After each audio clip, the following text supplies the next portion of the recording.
opportunity to speak. Thank you, sir. Now we'll go to Ms. Cooper, please. Thank you for the invitation to share my views and insight on, quite specifically, I was asked to speak about the legal issues related to nonprofit organizations, Canada Revenue Agency's treatment of surpluses, the reporting requirements, and various related issues. A little bit about myself.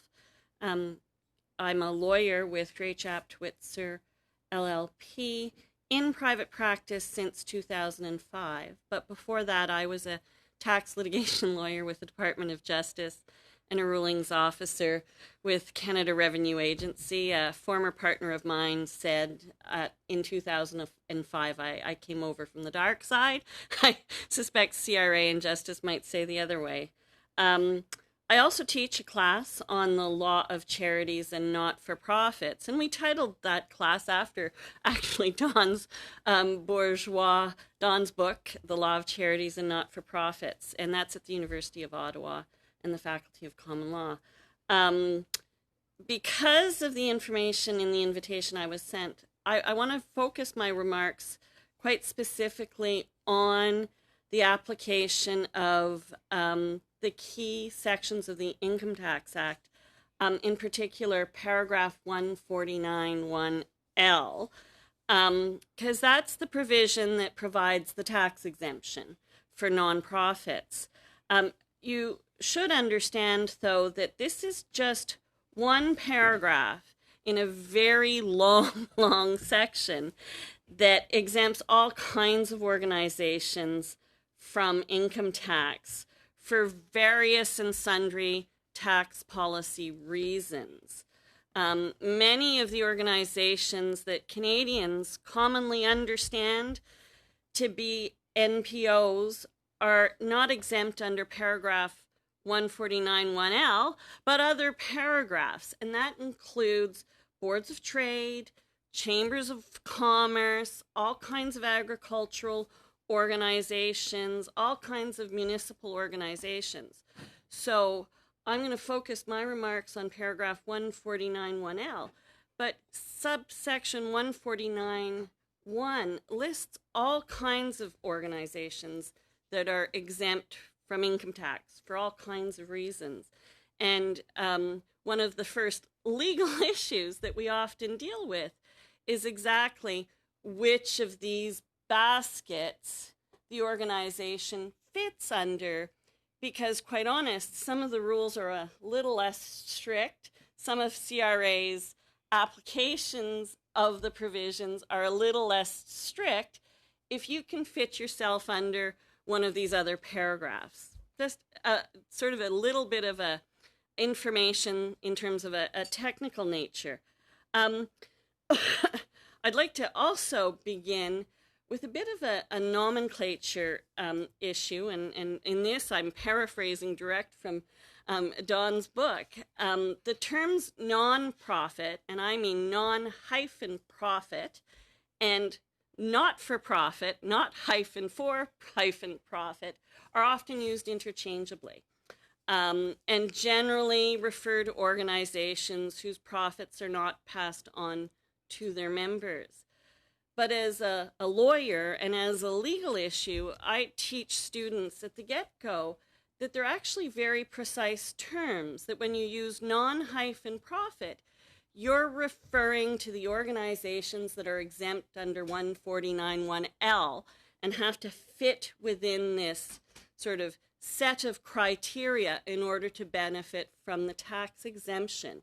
If it's a not-for-profit, we tend to be referring to the corporate status.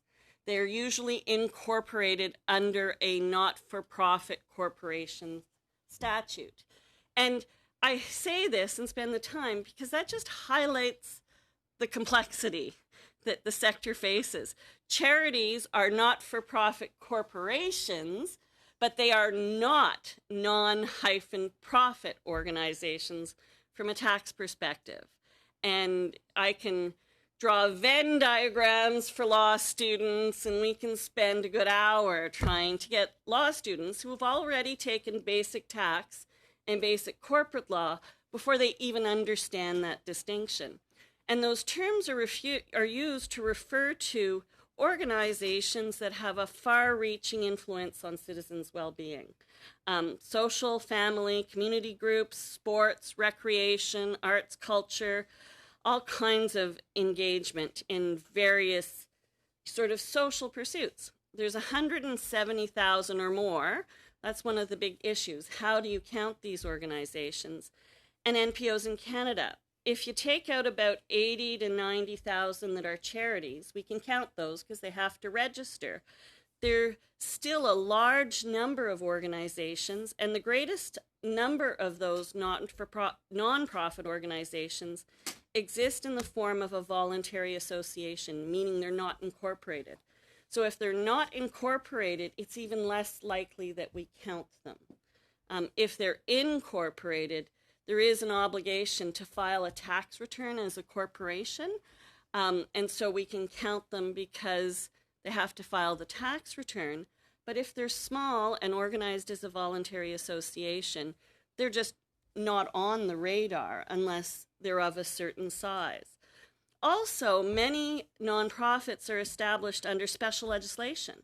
So they have their source. I act for one organization whose constating document is a pre-Confederation royal statute. It's a royal charter, right? So lots of variety. The basics, 149(1)L,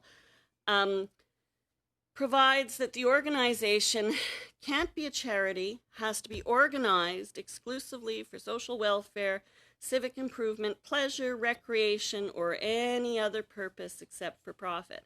So that's a really broad sort of type of purpose that the organization can have.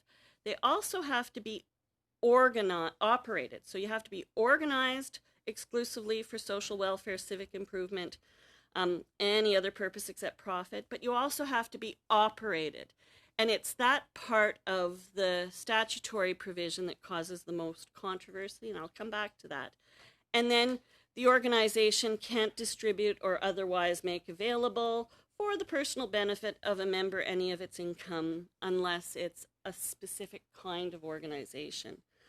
You can be incorporated, non-share capital corps, trusts, all kinds of different forms. The basic advantage of being a nonprofit is you don't pay tax on income or capital gains unless, once again, you're a particular type of organization, and that is an organization whose main purpose is to provide dining, recreation, or sporting facilities. So that exception was put there for your hunting clubs, your golf clubs, that kind of thing. It's a much broader purpose than for registered charity, any other purpose but profit. So they have a broad a broad space within which they can operate. And they also have much more freedom vis-a-vis the tax rules for charities, right? They're not subject to the same CRA scrutiny as registered charities. And as I alluded to earlier, there's no requirement to register with CRA, and many don't even file a tax return. So that's one of the big advantages for being a nonprofit. The big disadvantage of being a nonprofit is that they don't issue donation tax receipts. Unlike business corporations, so if they were a for-profit corporation, they can't distribute earnings to members. So they can't pay income to members. And then there is this rule that I understand that the committee wanted me to spend some time on, and I'm happy to take questions about, is that nonprofit organizations can't carry a substantial surplus on its books from year to year, other than a reasonable reserve. And charities, on the other hand, have big endowments, and so they're able to save for the future. Nonprofits have very limited room to do that. And I'm happy to take questions on those issues. I alluded also to the reporting requirements. Nonprofits all have to file a tax return if they are corporations, they have to file a T2. It's a short T2, but nonetheless, they have to file the T2. If they're not a corporation and they have, it's a revenue test, so their assets are in excess of 200,000, or they've received more than 10,000 in interest, rentals, or royalties, they also have to file an information return. So it's not actually for the purposes of collecting tax, it's just to provide information to CRA. But that's assets in excess of $200,000 and then revenue in the form of interest, rentals, and royalties in excess of $10,000. And they have to file an information return. There is another specific exception that I wanted to allude to, and that's in subsection 149.5, and that applies to those nonprofits whose main purpose is to provide dining, recreational, or sporting facilities to its members. The Act says that they're generally exempt from income tax, but with respect to their revenues of a certain type, there's an inter vivos trust. They deem the existence of a trust, and they have to file a tax return for the trust where they pay tax on property income or if they've disposed of capital property. And that's just to ensure that things like golf clubs, if they actually sell the club and people have an interest in a share in the club, that there is some form of tax that's collected and accounted for. But it's a very specific and very narrow exception. And that's just sort of my general primer on some of the issues that I was asked to speak about. And I'm welcome any questions that you might have, and thank you again for the invitation. Well, one thing you have confirmed for me is my decision many years ago not to go to law school. But thank you. This can become a complicated discussion, and I appreciate you trying to simplify